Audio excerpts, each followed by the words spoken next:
এক মহিলা সাহাবী, উহুদের যুদ্ধের দিন ওনার বাবা, ভাই, স্বামী, ছেলে চারজনই শহীদ হয়েছে।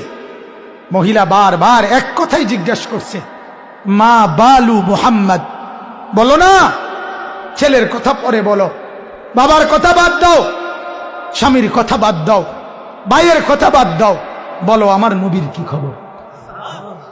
ওই মাকে বলছে, মা, আল্লাহর নবী সুস্থ আছেন, জীবিত আছেন, তবে আহত।